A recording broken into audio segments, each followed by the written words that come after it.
Hello friends, how are you all? This is Arunay Sharma and welcome back in my channel brain reaction. और friends, आज मैं आप लोगों के लिए एक वीडियो लेके आया हूँ जो कि टीजीटी साइंस की है। तो मेरे जो भी फ्रेंड्स और मेरे जो भी साथी टीजीटी साइंस की तैयारी कर रहे हैं उनके लिए मैं एक वीडियो लेके आया हूँ। और एक बहुत ही छोटी सी वीडियो है, तो मेरा एक स्मॉल कंट्रीब्यूशन है जिससे कि हम लोग छोटे छोटे पार्ट्स में हम अपनी तैयारी को कॉन्टिन्यूअस बढ़ाते रहें। तो अगर हम लोग रोज़ 10 से 12 या 15 क्वेश्चंस भी कर रहे हैं तो ये हमारे लिए एक अच्छा तरीका होगा। और ये जो वीडियो आज मैंने बनाई है, इस वीडियो में मैंने फिजिक्स और केमिस्ट्री दोनों के ही क्वेश्चंस यहाँ पर डाले हैं। तो ये जो क्वेश्चंस हैं ये बेसिकली आपके 2016 में जो पेपर आया था उससे रिलेटेड है और उन्हीं के प्रीवियस सेट हैं। तो चलिए स्टार्ट करते हैं अपनी वीडियो को बिना समय को गवाए हुए। तो आज मैं आपके लिए लाया हूँ 10 क्वेश्चंस हैं और ये 10 क्वेश्चंस जो हैं बहुत ही इंपॉर्टेंट क्वेश्चंस हैं। तो होप आप लोगों को समझ में आएगा और आपको अच्छा लगेगा। तो अगर आपको अच्छा लगे, समझ में आए, तो प्लीज़ मेरी वीडियो को लाइक करें, शेयर करें, सब्सक्राइब करें और अपने कमेंट और सजेशंस भी मुझे देते रहें, क्योंकि मेरे पास आप लोगों का ही सजेशंस और आप लोगों के जो कमेंट्स वगैरह होते हैं उन्हीं से मैं मोटिवेट होता हूँ और उनसे मोटिवेट होकर मैं और अच्छा प्रयास करूँगा और वीडियो को और अच्छे से बनाने की कोशिश करूँगा। तो चलिए स्टार्ट करते हैं। पहला क्वेश्चन, तो हमारे प्रीवियस सेट का जो पहला क्वेश्चन है वो है क्लोरीन है, क्लोरीन इज़। तो यहाँ पर ऑप्शंस दिए हुए हैं आपके: उपचयन एजेंट यानी oxidising agent, bleaching agent and निर्संक्रामक यानी डिसइंफेक्टेंट, या फिर उपरोक्त सभी, उक्त सभी यानी ऑल ऑफ अबव। तो फ्रेंड्स, जो क्लोरीन होता है ये ऑक्सीडाइजिंग एजेंट भी होता है, ब्लीचिंग एजेंट भी होता है और डिसइंफेक्टेंट भी होता है। क्लोरीन एक स्ट्रॉन्ग ऑक्सीडाइजिंग एजेंट होता है, ठीक है। ये फ्लोरीन से तो कम होता है लेकिन ब्रोमीन और आयोडीन से ज़्यादा यानी स्ट्रॉन्गर ऑक्सीडाइजिंग एजेंट रहता है। तो ब्रोमीन और आयोडीन जो है उन क्लोरीन से कम ऑक्सीडाइजिंग एजेंट होते हैं, जबकि फ्लोरीन जो है वो ज़्यादा ऑक्सीडाइजिंग एजेंट होता है हैलोजन में। तो यहाँ पर जो सही ऑप्शन होगा वो होगा इसका उक्त सभी। नेक्स्ट क्वेश्चन है डेनियल सेल में होते हैं। डेनियल सेल कंसिस्ट ऑफ, यहाँ बात हो रही है इलेक्ट्रोड्स की। तो डेनियल सेल में कौन से इलेक्ट्रोड्स होते हैं?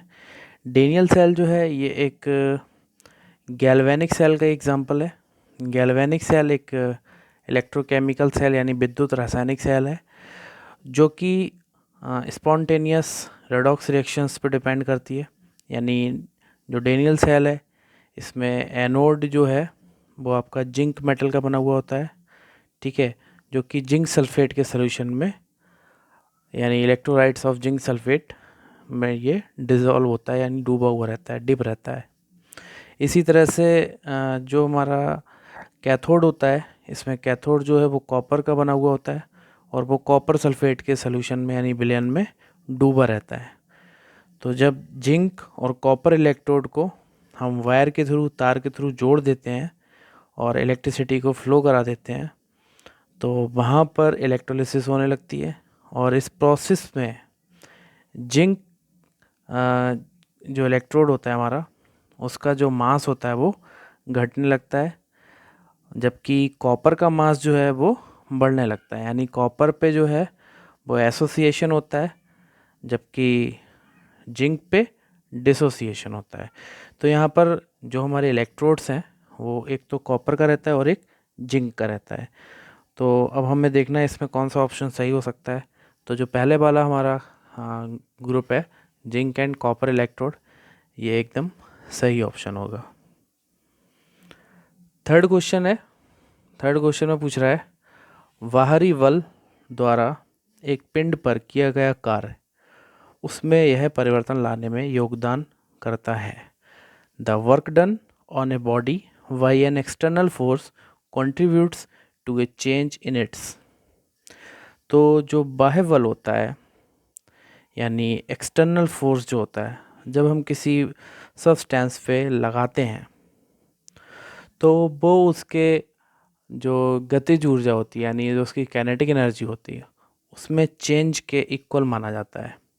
यानी external force is equal to the change in kinetic energy which apply on to the substances. तो इस तरह से हम जब किसी वस्तु की गतिज ऊर्जा में परिवर्तन देखते हैं तो जो परिवर्तन होता है वो उस पर आरोपित बल द्वारा किए गए कार्य के बराबर होता है। इस तरह से यहाँ पर जो काइनेटिक एनर्जी थ्योरम थी वो बताती थी कि जब किसी सब्सटेंस की काइनेटिक एनर्जी में कोई चेंज होता है तो उस सब्सटेंस पे जो अप्लाइड फोर्स होता है वो उसके वर्क डन के इक्वल होता है। और इस थ्योरम को किसने बताया था? इस थ्योरम को बताया था काइनेटिक एनर्जी थ्योरम ने। तो यहाँ पर जो ऑप्शन होना चाहिए वो होना चाहिए यहाँ पर गतिज ऊर्जा, यानी हमारा जो सी ऑप्शन है वो सही होगा। यानी अगर किसी बॉडी पे हम कोई वर्क डन करेंगे बाई एक्सटर्नल फोर्स तो वो जो है उसकी काइनेटिक एनर्जी में जो कंट्रीब्यूट्स होगा या फिर जो चेंज होगा उसके इक्वल होगा। नेक्स्ट क्वेश्चन कह रहा है आवर्त सारणी में सर्वाधिक धनात्मक तत्व है the most electropositive element in the periodic table. तो फ्रेंड्स मैं आपको बता दूं जो हमारी पीरियोडिक टेबल यानी आवर्त सारणी होती है, आवर्त सारणी में आपके ग्रुप नंबर 1 से लेकर ग्रुप नंबर 12 तक के जितने भी एलिमेंट्स हैं सारे मेटल्स होते हैं। और मेटल्स जितने भी होते हैं वो सारे आपके इलेक्ट्रोपॉजिटिव होते हैं, धनात्मक होते हैं। क्यों होते हैं? क्योंकि वो अपने इलेक्ट्रॉन्स को लॉस कर देते हैं, अपने इलेक्ट्रॉन्स को किसी दूसरे एलिमेंट को, जनरली नॉन मेटल्स को दे देते हैं। तो यहाँ पर क्योंकि ऑप्शंस में हमारे सारे ही मेटल्स दिए हुए हैं, लोहा भी मेटल है, आयरन, कॉपर भी मेटल है, सीजियम भी मेटल है और लिथियम भी जो है हमारा, ये भी हमारा मेटल है। तो अब बात करते हैं इन चारों में हमें, देखिए भाई लोहा, कॉपर, लिथियम और सीजियम, इनकी जब हम बात करते हैं तो किसी भी एलिमेंट में जो इलेक्ट्रोपॉजिटिविटी होती है वो इलेक्ट्रॉन्स को लॉस करके यानी इलेक्ट्रॉन को त्याग कर पॉजिटिव आयंस यानी कैटाइंस की बनाने की प्रवृत्ति यानी कैटाइंस को फॉर्म करने का जो एक तरह से नेचर है उस पर डिपेंड करता है। इस तरह से यहाँ पर जो इलेक्ट्रॉन्स होते हैं वो पॉजिटिव आयंस कैटाइन को फॉर्म करते हैं जब हम इलेक्ट्रॉन्स को लॉस कर देते हैं। तो यहाँ पर जितने भी आपके, तो यहाँ पर जो हमारा फर्स्ट ग्रुप होता है तो हमको अब ये देखना है इसमें कि फर्स्ट ग्रुप का मेंबर कौन सा है। तो इसमें आपका जो लिथियम है और सीजियम है या फिर आयरन है, इन सब में अगर हम देखें तो जो आयनाइजेशन एनर्जी होती है वो सीजियम की कम होती है, यानी इलेक्ट्रॉन को वो त्याग करने के लिए सर्वाधिक प्रवृत्ति रखते हैं, यानी इलेक्ट्रॉन को डोनेट करने के लिए वो मैक्सिमम कैपेसिटी रखते हैं, मैक्सिमम नेचर रखते हैं। इसलिए यहाँ पर जो सबसे ज़्यादा इलेक्ट्रोपॉजिटिव एलिमेंट होगा वो होगा सीजियम। तो caesium is the correct option for this one. Next question जो है, नेक्स्ट क्वेश्चन में कह रहा है हाइड्रोजन परमाणु के बोहर मॉडल में आर, वी एंड ई क्रमशः कक्षा की त्रिज्या, इलेक्ट्रॉन की गति और इलेक्ट्रॉन की कुल ऊर्जा दर्शाते हैं। निम्न में कौन सी मात्रा क्वांटम संख्या n के अनुपातिक है? In the Bohr model of the hydrogen atom, let R, V and E represent the radius of the orbit, the speed of the electron and the total energy of the electron respectively. Which of the following quantity is proportional to the quantum number n। तो जो Bohr model होता है, according to the Bohr model, जो nth orbit होता है उसकी जो radius होती है वो होती है r n equal to epsilon naught n square h square upon pi Z m e square. And according to the principle यानी प्रश्नानुसार स्मॉल आर जो रेडियस है वो उसकी त्रिज्या के इक्वल होती है।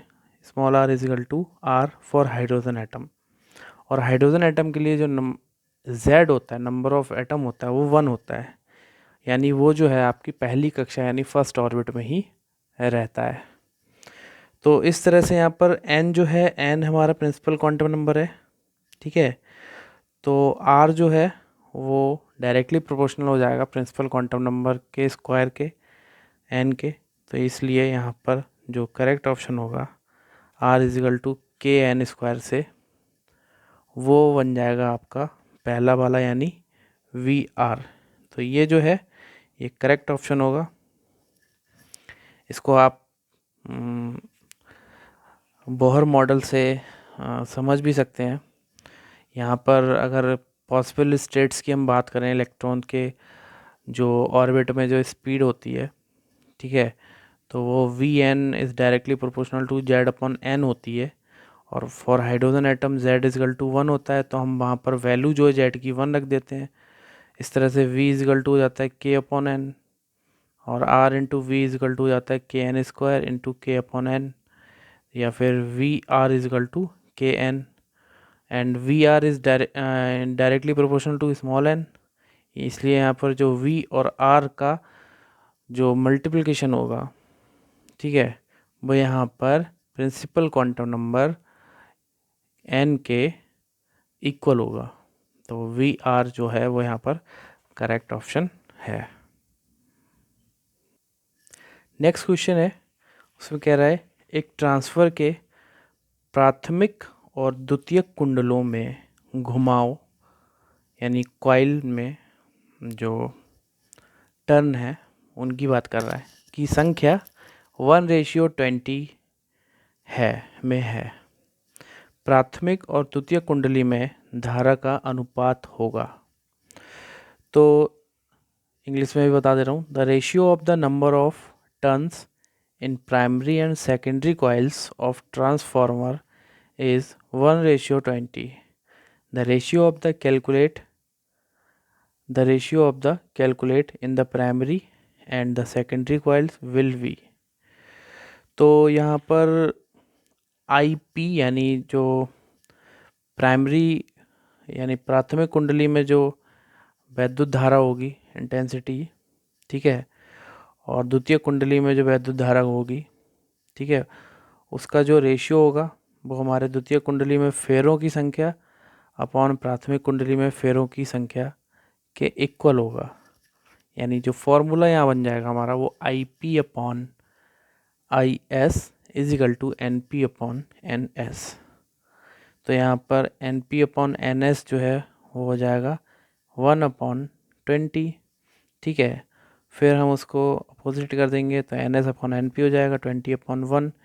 आई P upon I S is equal to हो जाएगा 20/1, या फिर जो रेशियो निकल के आएगा आई पी और आई एस का वो आ जाएगा 20:1।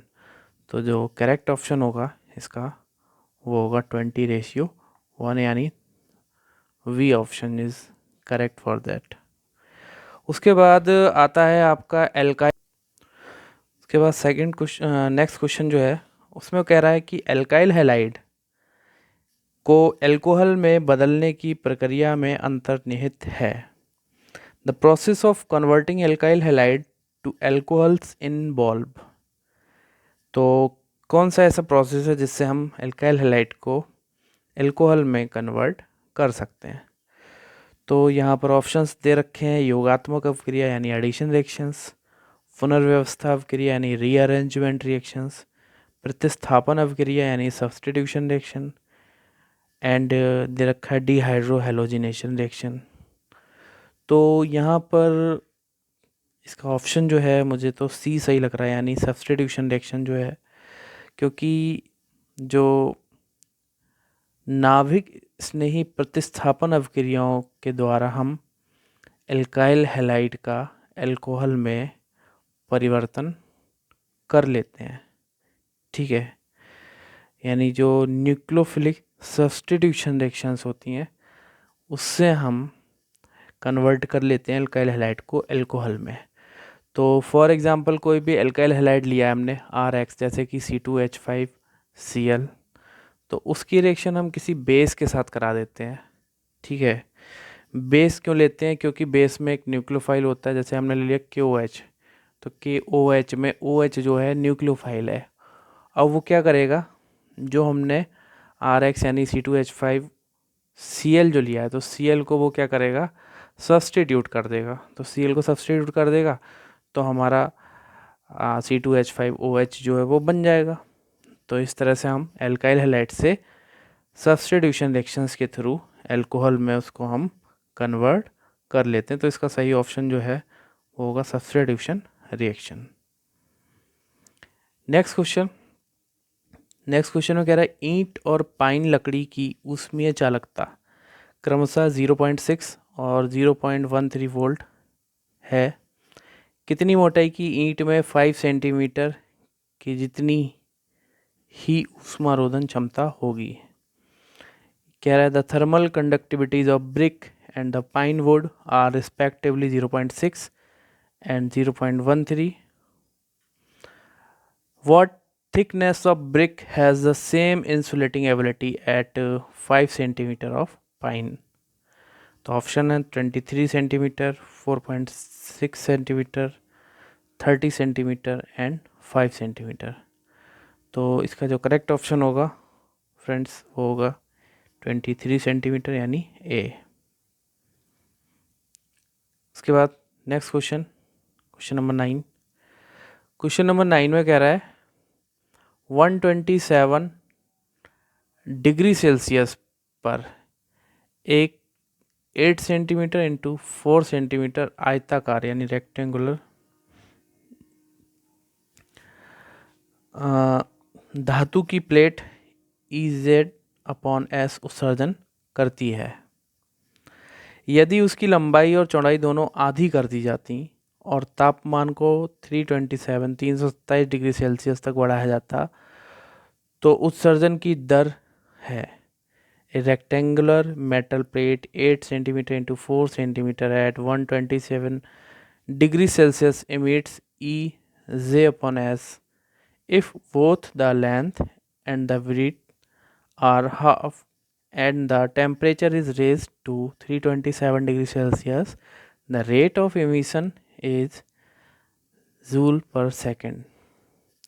तो आयताकार प्लेट यानी रेक्टेंगुलर का जो क्षेत्रफल होता है वो होता है 8 × 4 सेंटीमीटर स्क्वायर, यहाँ पे दे रखा है ऑलरेडी। उसका तापमान यानी टेम्परेचर 127 डिग्री सेल्सियस दे रखा है। उसका इमिशन रेट जो है वो ई जूल पर सेकंड है। तो इस तरह से एक कृष्णिका वाला जो फॉर्मूला था Q = A सिग्मा T⁴ small t, Q/T is directly proportional to P। इस वाले फॉर्मूले से जो हम निकालेंगे तो T1 और T2 हमारा निकल के आएगा। क्या करेंगे हम T1 और T2 निकाल लेंगे, फिर T1 और T2 निकालने के बाद हम इस तरह से E/P2 सेम एज E/P1 निकाल लेंगे और फाइनली हम यहाँ पर जूल पर सेकंड में आंसर निकाल लेंगे। तो ये आंसर जो आएगा वो आएगा 81 E/64। तो इसका जो वी ऑप्शन है वो यहाँ पर करेक्ट होगा। नेक्स्ट क्वेश्चन जो है लास्ट क्वेश्चन है इस सीरीज़ का। क्वेश्चन कह रहा है कि सेल्सियस और फ़ारेनहाइट मापकों पर इस तापमान का एक जैसा अंकीय यानी न्यूमेरिकल वैल्यू होता है। The temperature which has same numerical value on Celsius and Fahrenheit scale. तो इसमें जो फॉर्मूला होता है हमारा सेल्सियस से फ़ारेनहाइट में चेंज करने का वो होता है C/5 = F - 32/9। According to the question C = हो जाएगा F यानी सेल्सियस = हो जाएगा हमारा फ़ारेनहाइट। तो उस फॉर्मूले से जब हम इसका आंसर निकालेंगे तो आंसर जो आएगा हमारा वो माइनस का 40 डिग्री सेल्सियस आएगा। तो इसका जो डी ऑप्शन सॉरी इसका जो वी ऑप्शन है वो करेक्ट होगा। तो फ्रेंड्स ये जो थे क्वेश्चन, ये 10 क्वेश्चंस थे। इसी तरह से 10 और क्वेश्चंस मैं कल लेके आऊँगा और होप कि आप लोगों को ये क्वेश्चंस जो हैं समझ में आए होंगे और कुछ अपने सजेशंस जिससे मैं अपने अंदर और सुधार कर सकूं तो आप दे सकते हैं कमेंट बॉक्स में। तो फ्रेंड्स नेक्स्ट वीडियो के साथ मिलते हैं, तब तक के लिए have a good day and best of luck.